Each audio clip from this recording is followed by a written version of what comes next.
Hello friends, எல்லாரும் எப்படி இருக்கீங்க? இன்னைக்கு ரொம்ப இன்ட்ரெஸ்டிங்கான வீடியோ தான் பார்க்க போறோம். இன்னைக்கு என்ன வீடியோஸ் பார்க்க போறோம்னு பாத்தீங்கன்னா மட்டன் பிரியாணி தான். ஸோ இன்னைக்கு நம்ம வடிச்ச பிரியாணி செய்ய போறோம். ஸோ வாங்க எப்படி செய்யலாம்னு பார்க்கலாம். பிரியாணி ரொம்ப டேஸ்டா செய்யறதுக்கு சில ட்ரிக்ஸ் அண்ட் டிப்ஸ் வந்து ஃபாலோ பண்ற மாதிரி இருக்கும். அதுவும் உங்களுக்கு ஷேர் பண்றேன். நீங்க நம்ம சேனல் பத்தி ஃபர்ஸ்ட் டைம் பாக்கீங்கன்னா மறக்காம சப்ஸ்கிரைப் பண்ணி வச்சுக்கோங்க. அப்படியே பக்கத்துல இருக்க பெல் ஐக்கான கிளிக் பண்ண மறந்துடாதீங்க. அப்பதான் நான் போடுற வீடியோ உங்களுக்கு நோட்டிபிகேஷன்ல ஷோ ஆகும். வாங்க வீடியோக்குள்ள போகலாம். இன்னைக்கு பிரியாணிக்கு தேவையான இன்கிரீடியன்ட் எல்லாம் ரெடி பண்ணி வச்சிருக்கோம். ஸோ இன்னைக்கு பாத்தீங்கன்னா 2 kg நம்ம மட்டன் வாங்கி வச்சிருக்கோம். இதுல நம்ம 2 டேபிள் ஸ்பூன் இஞ்சி பூண்டு பேஸ்ட் ஆட் பண்ணிருக்கோம். ஒரு சில இன்கிரிடியன்ட் வந்து ஆட் பண்ற மாதிரி இருக்கும். இப்போ நம்ம பிரியாணி ஸ்பைசஸ் வந்து ட்ரை ரோஸ்ட் பண்ணி எடுத்துடலாம். இதுல நம்ம என்னென்ன ஸ்பைசஸ் ஆட் பண்ணிருக்கோம் மேல கேப்ஷன்ல கொடுக்குறேன். நெக்ஸ்ட் நம்ம பிரியாணி ஸ்பைசஸ் நல்லா ஆற விட்டுட்டு மிக்ஸில பிளெண்ட் பண்ணி எடுத்து வந்திருக்கோம் பிரியாணி ஸ்பைசஸ். சோ இதுல பாத்தீங்கன்னா 100 கிராம் கர்ட் ஆட் பண்ணி மிக்ஸில பிளெண்ட் பண்ணி எடுத்து வந்திருக்கோம். இந்த மட்டன்ல 2 டேபிள் ஸ்பூன் இஞ்சி பூண்டு பேஸ்ட் ஆட் பண்ணி கொஞ்சமா உப்பு ஆட் பண்ணிக்கிட்டோம். தென் பிரியாணி ஸ்பைசஸ் வந்து ஒரு 2 டேபிள் ஸ்பூன் ஆட் பண்ணிக்கிட்டா கரெக்டா இருக்கும். மட்டன்ல வந்து ஒரு 1/2 லிட்டர் தயிர் ஆட் பண்ணிருக்கோம். இதை வந்து ஃபுல்லா மிக்ஸ் பண்ணி அரை மணி நேரம் வச்சிடலாம். நெக்ஸ்ட் நம்ம ஸ்டவ் ஆன் பண்ணி பிரியாணி செய்யறதுக்காக பிரியாணி செட் வச்சிருக்கோம். ஸோ இதில் பார்த்தீங்கன்னா 400 ml சன்ஃப்ளவர் ஆயில் ஆட் பண்ணிருக்கோம். தென் நம்ம இதில் ஒரு 800 கிராம் ஆனியன் ஆட் பண்ணிருக்கோம். நம்ம பிரியாணிக்காக எடுக்கிற சட்டி கொஞ்சம் பெருசாக இருந்தால் தான் பிரியாணி ரொம்ப அடையாம நல்லா உதிரியாக வருங்க. இதை நல்லா வதக்கி விட்டு எடுத்துக்கலாம். ஸோ இன்னைக்கு நம்ம 2 kg செய்ய போறோமா, ஸோ அதனால தான் நம்ம வந்து ஆனியனோட குவான்டிட்டி அதிகமாக ஆட் பண்ணியிருக்கோம். தென் வந்து பக்கத்துலேயே நம்ம இன்னைக்கு 1 kg சிக்கன் வாங்கினோம். அதில் ஸ்பைசஸ் ஆட் பண்ணுறதுக்காக இஞ்சி பூண்டு பேஸ்ட் மட்டும் ஆட் பண்ணி வச்சிருக்கோம். ஆல்ரெடி சொல்லிருந்தேன் மட்டன் வந்து 2 kg வாங்கிடணும் சொல்லிட்டு. இன்னைக்கு நம்ம 2 kg தான் செய்ய போறோம். ஸோ அதுக்கான ப்ராசஸ் தான் போயிட்டு இருக்கு. இதை நம்ம ஊற வச்சு எடுத்துக்கலாம். நம்ம பிரியாணி அரிசியை 2 டைம் நல்லா வாஷ் பண்ணிட்டு அப்புறம் ஊற வச்சுக்கணும். வெங்காயம் நல்லா கலர் சேஞ்ச் ஆகி இந்த மாதிரி கன்சிஸ்டன்சிக்கு வதங்கி வந்திருக்கு பாருங்க. இப்போ தக்காளி ஆட் பண்ணிக்கலாம். ஆனியன் 800 கிராம் ஆட் பண்ணிருக்கோம்னு சொன்னோம் இல்லையா, அதை விட 100 கிராம் கம்மியா நம்ம வந்து தக்காளி ஆட் பண்ணிருக்கோம். மட்டன் பிரியாணிக்கு மசாலா கொஞ்சம் அதிகமா இருந்தா தான் பிரியாணியோட டேஸ்ட் ரொம்ப நல்லா இருக்குங்க. தக்காளி ஆட் பண்ணிட்டு நம்ம இது மாதிரி நல்லா வதக்கி எடுத்துக்கலாம். நம்ம பிரியாணி செய்யும் போது நம்ம பிரியாணிக்காக வதக்குற வெங்காயம் தக்காளி இருக்கு பாருங்க, நல்லா வதங்கி வரணும். ஸோ அப்பதான் பிரியாணியோட டேஸ்ட் என்ஹான்ஸ் பண்ணி கொடுக்கும். தென் வந்து உங்களுக்கு முழுசாவே தெரியக்கூடாது, நல்லா வதங்கி வந்திருக்கணும். இதில் நம்ம கொஞ்சமா உப்பு ஆட் பண்ணிக்கலாம். நெக்ஸ்ட் பக்கத்தில் நம்ம மேரினேட் பண்ணி வச்ச மட்டன் வந்து வேக வச்சு எடுத்துக்கலாம். இப்போ ஒரு அரை மணி நேரம் ஆயிடுச்சு. இன்னைக்கு நம்ம வாங்கின மட்டன் வந்து போன்லெஸ் மட்டன் தான். ஸோ இது நம்ம அரை மணி நேரம் ஊற வச்சிருந்தோம். இந்த மட்டன் நம்ம ப்ரெஷர் குக்கர்ல ஒரு விசில் வச்சா மட்டும் போதும், ரொம்ப அதிகமாக வைக்கணும்னு அவசியம் கிடையாதுங்க. உங்களுக்கு கிரேவிலேயே வந்து அழகா வெந்து வந்துடும். பக்கத்துல பிரியாணிக்கான ப்ராசஸ் போயிட்டு இருக்கு பாருங்க, நல்லா வதங்கி வந்திருக்கு. பிரியாணிக்காக நம்ம மல்லித்தலையும் புதினாலையும் எடுத்து ரெடி பண்ணி வச்சிருந்தோம், நல்லா பொடிசா கட் பண்ணி. இப்போ நல்லா வதங்கி வந்துருச்சு. இப்போ நம்ம இஞ்சி பூண்டு பேஸ்ட் ஆட் பண்ணிக்கலாம். இஞ்சி பூண்டு பேஸ்ட் வந்து ஒரு 4 டேபிள் ஸ்பூன் ஆட் பண்ணிக்கலாம். ஸோ நம்ம வேக வைக்கும் போது பாத்தீங்கன்னா 2 டேபிள் ஸ்பூன் ஆட் பண்ணி தான் செஞ்சிருக்கோம். நம்ம ஆட் பண்ணிட்டு ஃபுல்லா இந்த மாதிரி வதக்கி விட்டு எடுத்துக்கலாம். இன்னைக்கு நான் வந்து 6 kg நெய் தான் எடுத்திருக்கேன். ஸோ பாத்தீங்கன்னா இது வந்து ஒரு 200 ml ஆட் பண்ணிக்கலாம். இஞ்சி பூண்டு பேஸ்ட் ஆட் பண்ணதுக்கு அப்புறம் கீ ஆட் பண்ணணும். ஸோ பாத்தீங்கன்னா இஞ்சி பூண்டு பேஸ்ட் ஆட் பண்ணி நம்ம வந்து ஒரு 2 நிமிஷம் குக் பண்ணி எடுத்தா போதும். இப்போ நம்ம ஸ்பைசஸ் ஆட் பண்ணிக்கலாம். இப்போ நம்ம வந்து 2 டேபிள் ஸ்பூன் வந்து மிளகாத்தூள் ஆட் பண்ணிருக்கோம். உங்ககிட்ட காஷ்மீர் சில்லி பவுடர் இருந்துச்சுன்னா அதில் 1 டேபிள் ஸ்பூன் ஆட் பண்ணிக்கோங்க. ஸோ நல்ல ஒரு கலர் கிடைக்கும். நம்ம மல்லி புதினா ரெடி பண்ணி வச்சிருந்தோம்ல, அதை ஆட் பண்ணிக்கலாம். அதுக்கு முன்னாடி நம்ம பச்சை மிளகா ஆட் பண்ணிக்கலாம். பச்சை மிளகாவோட அளவு பார்த்தீங்கன்னா ஒரு 12 பச்சை மிளகா ஆட் பண்ணிருக்கோம். மல்லி புதினா வந்து கொஞ்சமா ஆட் பண்ணிக்கலாம், மேலே கார்னிஷ் பண்ணுறதுக்கு ஆட் பண்ணோம்ல. ஸோ எண்ணெயில இந்த மாதிரி மல்லி புதினா வதக்கி இருக்கும்போது பார்த்தீங்கன்னா பிரியாணியோட ஃப்ளேவர் வந்து நல்ல ஒரு ஃப்ளேவர் கிடைக்குங்க. தென் லெமன் வாட்டர் ஆட் பண்ணிக்கலாம். நல்ல பெரிய சைஸ்ல ஒரு 6 லெமன் எடுத்து ஸ்வீஸ் பண்ணி வச்சிருந்தோம். ஸோ அதை நம்ம ஆட் பண்ணிக்கிட்டோம். மட்டன் நம்ம ப்ரெஷர் குக்கர்ல விசில் வச்சிருந்தோம்ல, ஸோ விசில் வந்துருச்சு. தென் வந்து சிக்கனுக்கு வந்து நம்ம மசாலா கோட் பண்ணி ரெடி பண்ணி வச்சாச்சு. சிக்கன்ல என்னென்ன மசாலா ஆட் பண்ணிருக்கோம் பார்த்தீங்கன்னா மிளகாத்தூள், மஞ்சத்தூள், அப்புறம் இஞ்சி பூண்டு பேஸ்ட், அப்புறம் உப்பு, லாஸ்ட்டாக வந்து லெமன் வாட்டர் ஆட் பண்ணிக்கலாம். இது வந்து அப்படியே மேரினேட் ஆகி இருக்கட்டும். லாஸ்ட்டாக நம்ம ஃப்ரை பண்ணி எடுத்துக்கலாம்.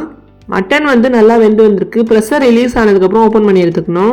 நம்ம வேக வச்சிருந்த மட்டனை பிரியாணி கிரேவியில் இப்போ ஆட் பண்ணிக்கலாம். இந்த மாதிரி ஆட் பண்ணிட்டு ஃபுல்லாக மிக்ஸ் பண்ணி விட்டுடலாம். நெக்ஸ்ட் நம்ம தயிர் பச்சடி இருக்கும்ல, அது ரெடி பண்ணிட்டு இருந்தோம். மட்டன் நல்லா வேகட்டும். ஸோ பார்த்தீங்கன்னா இப்போதான் கொதி வருது. ஆல்ரெடி நம்ம வேக வச்சிருந்தோம்ல பிரியாணி ஸ்பைசஸ் மசாலா, ஸோ அதை நம்ம வந்து ஆட் பண்ணிட்டோம். இதுலயே ஷூட் பண்ண மறந்துட்டேன். நம்ம பக்கத்துலேயே பிரியாணி வடிக்கிறதுக்காக தண்ணி வச்சிருக்கோம். பிரியாணி அரிசியை வடிக்கிறதுக்கு முன்னாடி ஒரு அரை மணி நேரம் ஊற வச்சு செஞ்சோம்னா பிரியாணி வந்து நல்லா உதிரியா சூப்பரா இருக்குங்க. நம்ம மட்டன் ஆட் பண்ணிருக்கோம்ல, அது வந்து கிரேவியோட ஃபுல்லா மிக்ஸ் ஆகி வரணும். ஸோ பாத்தீங்கன்னா ஒரு 10 நிமிஷம் குக் பண்ணி எடுத்துக்கலாம். ஆல்ரெடி நம்ம மட்டனை வந்து ஒரு விசில் தான் வச்சிருந்தோம். இந்த மாதிரி குக் பண்ணி இருக்கும்போது பாத்தீங்கன்னா ஃபுல்லா மிக்ஸ் ஆகி நல்ல ஒரு கிரேவி கன்சிஸ்டன்சிக்கு திக்கா வந்துடும். நம்ம பிரியாணி வடிக்கிறதுக்காக தண்ணி வச்சிருக்கோம் இல்லையா, ஸோ நல்லா பாயில் ஆக ஆரம்பிச்சதுக்கு அப்புறம் நம்ம அரிசி ஆட் பண்ணிக்கணும். எடுத்தோடனே போய் ஆட் பண்ணக்கூடாது. ஸோ இந்த தண்ணியில் வந்து நம்ம என்னென்ன ஆட் பண்ணணும் பார்த்தீங்கன்னா உப்பு அண்ட் எண்ணெய். அவங்களுக்கு வந்து அது உதிரியா பிரியாணி வரோங்க. அரிசியை ஃபுல்லாத்தையும் நம்ம ஆட் பண்ணி விட்டாச்சு. நம்ம எண்ணெய் மட்டும் லைட்டாக ஆட் பண்ணிக்கிட்டோம். ஆல்ரெடி நம்ம உப்பு ஆட் பண்ணியாச்சு. ஸோ இன்னைக்கு நம்ம வடிச்ச பிரியாணி கொஞ்சம் அதிகமான குவான்டிட்டி தான் செய்கிறோம். ஸோ பார்த்தீங்கன்னா டைம் எடுக்கும். பிரியாணியோட டேஸ்ட் ரொம்ப நல்லா இருக்குங்க. இப்போ நம்ம வடிச்சிக்கலாம். நல்லா வெந்துருச்சு. ரொம்ப அதிகமான குவான்டிட்டி தான் இருந்துச்சு. ஏன்னு பார்த்தீங்கன்னா நம்ம இன்னைக்கு 2 kg செய்கிறோம். ஸோ வந்து அதிகமாக இருந்துச்சுங்க. கிரேவி உங்களுக்கு இப்போ அழகா ரெடியாகி வந்துருச்சு. ஸோ இன்னைக்கு வந்து அத்தா வாங்கின மட்டன் வந்து ரொம்ப நல்லா இருந்துச்சுங்க. முள்ளுனா அதிகமா இல்லை. மட்டனை குக் பண்றதுக்கு முன்னாடி ஒரு 1/2 மணி நேரம் இல்லை 2 மணி நேரம் கூட நீங்க மேரினேட் பண்ணி வச்சு குக் பண்ணலாம். பாத்தீங்கன்னா பிரியாணியோட டேஸ்ட் வந்து ரொம்ப நல்லா இருக்கும். மட்டன் வந்து குயிக்காவே குக் ஆயிடுங்க. இப்போ நம்ம வடிச்சு வச்சிருந்தாலும் ஸோ தனியா எடுத்து வச்சிருக்கோம். கிரேவி நம்ம ஸ்டவ் ஆஃப் பண்ணியாச்சு. இருந்து கொஞ்சம் கொஞ்சமா மட்டன் மட்டும் பிரிச்சு எடுத்துட்டு கிரேவியும் ஒரு கோப்பையில தனியா எடுத்து வச்சிருக்கோம். நம்ம வந்து 2 லேயரா வடிச்சு செய்ய போறோம். ஸோ அதனாலதான் மட்டன் உங்களுக்கு அடியிலே இருந்துச்சுன்னா அடியில பிடிச்சிடும். தென் கிரேவில வந்து கொஞ்சமா எடுத்து வச்சுக்கிட்டா மேல கார்னிஷ் பண்றப்ப நம்ம வந்து ஊத்திக்கலாம். இந்த மாதிரி நம்ம எடுத்து வச்சாச்சு. தென் கோப்பையிலயும் வந்து நம்ம கிரேவி எடுத்து வச்சாச்சு.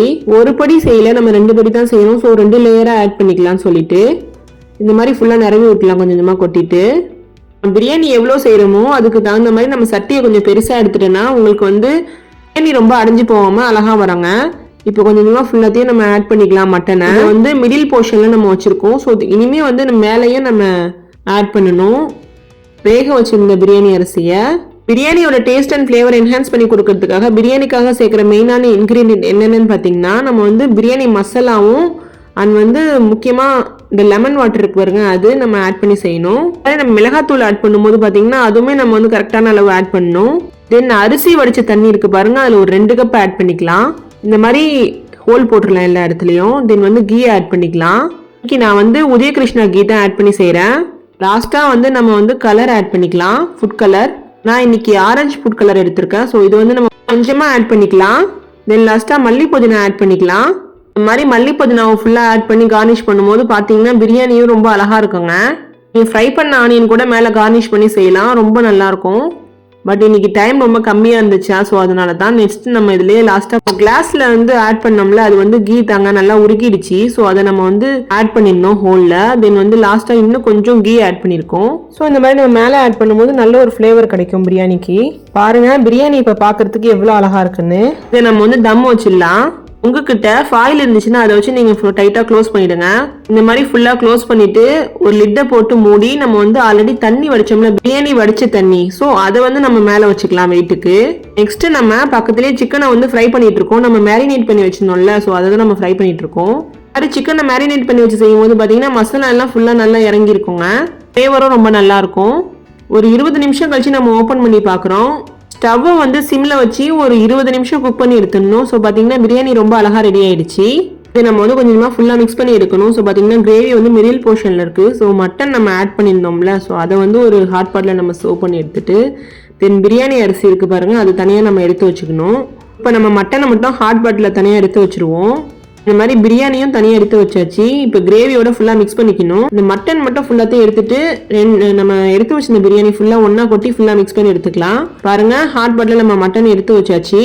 பிரியாணியில் நம்ம சேர்த்து இந்த மசாலா எல்லாம் ஃபுல்லாக மிக்ஸ் ஆகணும்ல அதையும் நம்ம ஃபுல்லாக மிக்ஸ் பண்ணி எடுத்துக்கலாம். அந்த பாருங்கள் ஃபுல்லாக மிக்ஸ் பண்ணி எடுத்துக்கலாம். அந்த மாதிரி உடையாமல் பார்த்து பொறுமையாக பரட்டணும். இது ஒன்றா கலந்து விட்டுறணும் மசாலா எல்லாம் செட் ஆகி வர மாதிரி. மட்டன் பிரியாணினாலே ரொம்ப டேஸ்ட்டாக இருக்கும். ஸோ பார்த்தீங்கன்னா இன்றைக்கி வந்து நம்ம 2 kg மட்டன் செஞ்சுருக்கோம். மட்டன் பார்த்தீங்கன்னா ரொம்ப அழகாக வெந்து வந்துருந்துச்சு. இன்றைக்கி நம்ம வடிச்சு பிரியாணி செஞ்சுருக்கோம்ல வேறு லெவலில் இருக்கும் டேஸ்ட்டு. இப்போ நம்ம பிரியாணியை ஹாட் பாட்டில் சர்வ் பண்ணி எடுத்தாச்சு. கொஞ்சம் கொஞ்சமாக நம்ம இந்த மாதிரி 2 லேயராக போட்டு செஞ்சுருக்கிறதுனால அந்த கிரேவி மிடில் போர்ஷனில் இருந்துச்சு இல்லையா ஸோ அதையும் நல்லா ஃபுல்லாக மிக்ஸ் பண்ணி எடுத்தாச்சு. பக்கத்தில் நமக்கு இங்கே சிக்கனும் ஃப்ரை ஆயிடுச்சு. பிரியாணி ஒரு ஹாட் பாட்டில் இந்த மாதிரி நம்ம கொஞ்சம் கொஞ்சமாக சர்வ் பண்ணி எடுத்துக்கலாம். நெக்ஸ்ட் பக்கத்துலேயே நம்ம சிக்கனை வந்து ஒரு பிளேட்டில் சர்வ் பண்ணி எடுத்தாச்சு. சிக்கன் நம்ம மேரினேட் பண்ணி ஃப்ரை பண்ணும்போது பார்த்தீங்கன்னா சிக்கன் நல்லா கிறிஸ்பியாக ரொம்ப சாஃப்டாக நல்லா வெந்து வந்துருந்துச்சுங்க. பிரியாணியை ஒரு பிளேட்டில் சர்வ் பண்ணி ஆனியன் ரைத்தா மட்டன் வச்சு சாப்பிடும்போது பார்த்தீங்கன்னா பிரியாணி ரொம்ப டேஸ்ட்டாக இருந்துச்சு. இதே மெத்தட்லேயே கண்டிப்பாக ட்ரை பண்ணி பாருங்க. உங்களுக்கு இந்த வீடியோ பிடிச்சிருந்தா கண்டிப்பாக லைக் பண்ணுங்க, உங்கள் ஃப்ரெண்ட்ஸ் அண்ட் ஃபேமிலிக்கு ஷேர் பண்ணுங்க. மறக்காம நம்ம சேனலை சப்ஸ்கிரைப் பண்ணி வச்சுக்கோங்க. பக்கத்தில் இருக்க பெல் ஐக்கானை கிளிக் பண்ண மறந்துடாதீங்க. தேங்க்ஸ் ஃபார் வாட்சிங்.